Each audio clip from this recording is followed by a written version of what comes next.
नमस्कार सबैजनालाई। आज म एकदमै स्वादिलो र सजिलो परिकार बनाउँदैछु फापरको रोटी।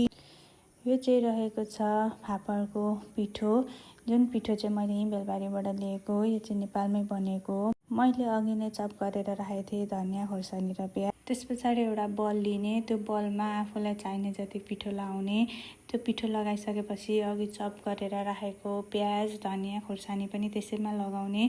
अनि त्यही अनुसार आफूलाई स्वाद अनुसारको नुन, अलिकति बेसार, अलिकति धनियाँ पाउडरको डुडो पनि त्यसैमा लगाउने र थोरै पानी हालेर त्यसलाई मिक्स गर्ने। साथीहरू, कहिलेकाहीँ यस्तो लाग्छ कि साधारण सामग्रीबाट बनेका परिकार नै सबैभन्दा स्वादिला हुन्छन्।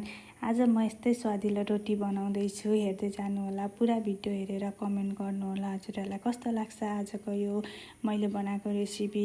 र हजुरहरू पनि बनाउनुहोला। त्यसपछि त्यसलाई एकछिन छोपेर राख्ने।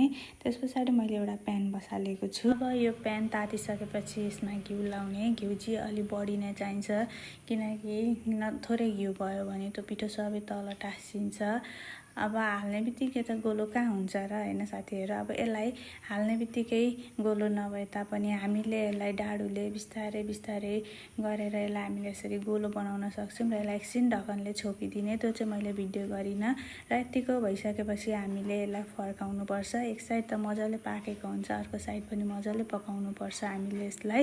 ल हेर्नुहोस् त, यस्तो राम्रो र यम्मी भएको छ मैले बनाएको स्वादिलो रोटी। अनि मेरो बुढोलाई चाहिँ हेर्नुहोस् न गाइस, यसरी सबै काट्नुपर्छ कि, अनि काँटा चम्चीले अचारमा चोप्दै खानुपर्छ। उहाँलाई त्यस्तो मनपर्छ।